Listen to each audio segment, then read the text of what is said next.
તો આ છે મૃત સંજીવની મુદ્રા.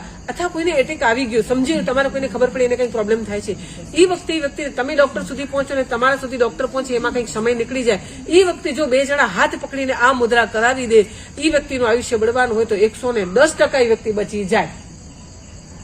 નહીં તો ઘણી વખત એમ થાય કે થોડું લેટ થઈ જાય તો નમોરિયંતણમ થઈ જાય. આ મૃત સંજીવની મુદ્રાના એટલા બધા ફાયદાઓ છે કે ઘણા બધા એવા ડોક્ટરો છે મારી પાસે કે જેના બ્લોકેજ ક્યોર થઈ ગયા હોય, બીપી નોર્મલ થઈ ગયા હોય, કોલેસ્ટ્રોલ નોર્મલ થઈ ગયું હોય, હાફ એને ઓછી થઈ ગઈ હોય. તો મુદ્રા વિજ્ઞાન એટલું બધું અદભુત છે અને બધું ભગવાને બતાવેલી વાતો છે. કેટલી મિનિટ કરવી? દરેક મુદ્રાનો સમય 1 કલાકનો છે, તો તમારે 15-15 મિનિટ કરીને એક મુદ્રા કરવી જોઈએ. ભલે 15-15 મિનિટ કરો અને જમ્યા પછીનું આગળ પાછળનું 1 કલાકનો ગેપ રાખવો જોઈએ. એટલે હમણાં હાર્ટનો કે પ્રોબ્લેમ તો પણ તમે કરી શકો 15-20 મિનિટ. નવકાર બોલવાના. હા, નવકાર બોલો, ધ્યાન કરો. કઈ સ્વાભાવિક તમે બેઠા છો, કઈ જોઈ રહ્યા છો ટીવી, જોતા જોતા કરો તો પણ ફાયદો થશે. હા, તમે ખુરશી ઉપર બેઠા તો પગમાં આંટી નહીં નાખવાની, પગ નીચે કઈક રાખી દેવાનું. આ મુદ્રા છે. આ મુદ્રા કરો એની સાથે આ પ્રાણ મુદ્રા છે. હરેક મુદ્રાનું કોમ્બિનેશન છે પ્રાણ મુદ્રા અને સમાન મુદ્રા. એટલી જ વાર પ્રાણ મુદ્રા કરવાની છે. તમે બહુ થાકી ગયા, બહુ એમ લાગે કે તમે વેરી ટાયર્ડ, એ વખતે જો તમે ખાલી 10 મિનિટ આનો અનુભૂતિ તમારે કરવી હોય તો ખાલી 10 મિનિટ આ મુદ્રા કરો ને તો તમને 10 જ મિનિટમાં રિલેક્સ થઈ જાવ તમે. આ પ્રાણ મુદ્રા છે.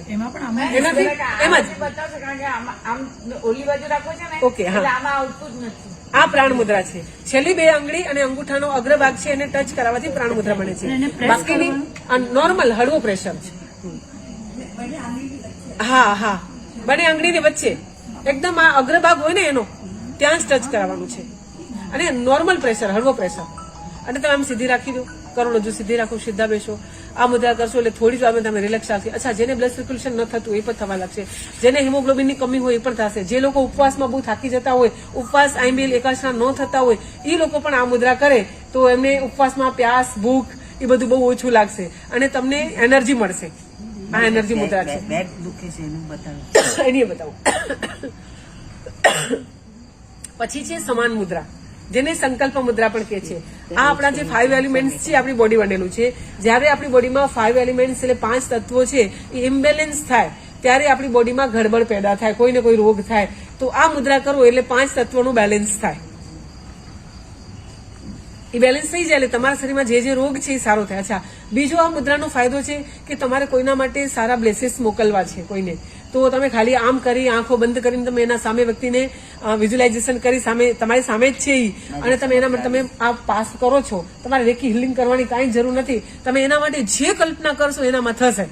તો આ એક મિસાઇલ્સની જેમ, એક લેઝરની જેમ આ તરત જ એનામાં પોઈન્ટ પાસ થાય છે. અચ્છા, તમને કોઈ પ્રોબ્લેમ છે, ધારો કે આંખો ઉપર કઈ પ્રોબ્લેમ, તમે આમ કરી શકો, તમે બ્રેઇનમાં છે તો આમ કરી શકો, તમે ઘૂંટણોમાં છે તો તમે રેગ્યુલર કરશો ને આ આજને આજ રિઝલ્ટ મળશે એવું નહીં. 3, 4, 5, 7, 8 દિવસ જેવી તમારી અંદરનો પાવર અને જેટલા વખત દિવસમાં કરશો એ પ્રમાણે 110% તમને રિઝલ્ટ આપશે અને આપશે.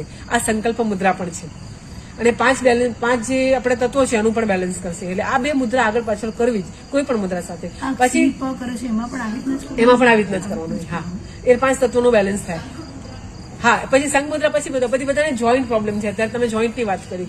જોઈન્ટ પ્રોબ્લેમ માટે સૌથી પહેલી એક મુદ્રા છે કે જેનાથી પેટના બધા દર્દો સારા થઈ જશે. તમારું પચન છે, અપચન છે, ગેસ છે, એસિડિટી છે, પિત્ત છે, એ બધા સારા તેના માટે છે. જમીને તરત જ કરવાની વાયુ મુદ્રા અને આખી બોડીના, હોલ બોડીના જોઈન્ટ પ્રોબ્લેમ્સ આ વાયુ મુદ્રા છે. પહેલી આંગળી અંગૂઠાના મૂળમાં રાખી, ઉપર અંગૂઠો રાખી દબાવી પછી તમે આમ હાથ રાખી દો. જમીને તરત જ થઈ શકે. 84,000 મુદ્રાઓમાંથી એક જ એવી મુદ્રા છે કે જે તરત જ થઈ શકે, જમીને તરત. 15 મિનિટ જે કોઈ આ મુદ્રા કરે એનો આ પેટો ક્યારે વધે નહીં. વધી ગયું તો ઓછું થઈ જાય. હા, વાર લાગે પણ થઈ જાય. પછી અપચન છે, ગેસ છે, એસિડિટી છે, પિત્ત છે એ અને પ્લસ જોઈન્ટ પ્રોબ્લેમ, આ બધા એનાથી સારા થાય. આ જમીને તરત થઈ શકે. પછી જોઈન્ટ માટે હજી એક મુદ્રા છે. પછી સંઘ મુદ્રાનું કહું. જોઈન્ટ માત્ર છે આ મુદ્રા તમે કરશો ને અંદર આંગળા નાખી દેવાના આમ, પછી આને આમ કરીને પેક કરી દેવાના.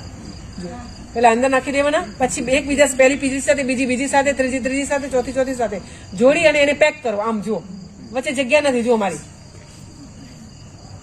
જુઓ દુખશે બહુ જ. આ જુઓ એકદમ પેક થશે. ધીરે ધીરે તમે રોજ કરશો તો થશે. આ વાર લાગે, દુખશે. તો જે લોકોને જોઈન્ટ પ્રોબ્લેમ છે ધીરે ધીરે થઈ જશે. વાંધો નહીં. અને જે લોકોને અવાજ બંધ, જે લોકોને જોઈન્ટ પ્રોબ્લેમ છે, ઘૂંટણ દુખે છે, ખંભામાં છે, પાછળ બેક પેઇન છે, આખી બોડીના જોઈન્ટ પ્રોબ્લેમ, જે લોકો નીચે નથી બેસી શકતા, એ લોકો જો ખાલી મહિનો સવા મહિનો આ મુદ્રા કરે ને તો ઇઝીલી નીચે બેસી શકે. એટલી બધી આ પ્રભાવશાળી મુદ્રા છે, આ જોઈન્ટ મુદ્રા છે. અંગૂઠા સીધા આમ આમ પછી આને કેવી રીતના બેસવાનું આ સીધું આમ જ છે.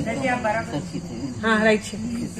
અને તમારા હાથમાં અંગૂઠી હોય, વીંટી હોય તો વીંટી કાઢી નાખવાની અને એકબીજાના વચ્ચે તમે અંગૂઠીઓ પરોવી નથી, એકબીજા સાથે જોઈન્ટ કરી દેવાની છે. હા બરોબર છે, રાઈટ છે. આમ અને અહીંયા જો મારું કેટલું ટાઈટ છે એવું ટાઈટ રાખવાનું. થઈ જશે, બધાનું થશે ધીરે ધીરે. તો આ જોઈન્ટ મુદ્રા જેમને પણ જોઈન્ટના પ્રોબ્લેમ છે એ તમે રોજ કરશો ને, 15 મિનિટ કન્ટિન્યુ કરવાની એટલે 4 વખત આખા દિવસ. બોલે કે પાણી લોકો માટે બોલતા 1 કલાક કરશો તો આ મુદ્રા આનાથી તમારા જોઈન્ટ પ્રોબ્લેમ ધીરે ધીરે ધીરે ફરક પડશે. અને તમે કરીને જોજો 110% અનુભૂતિ થશે. અરે સાહેબ આમને તો હમણાં જ ફરક પડે છે.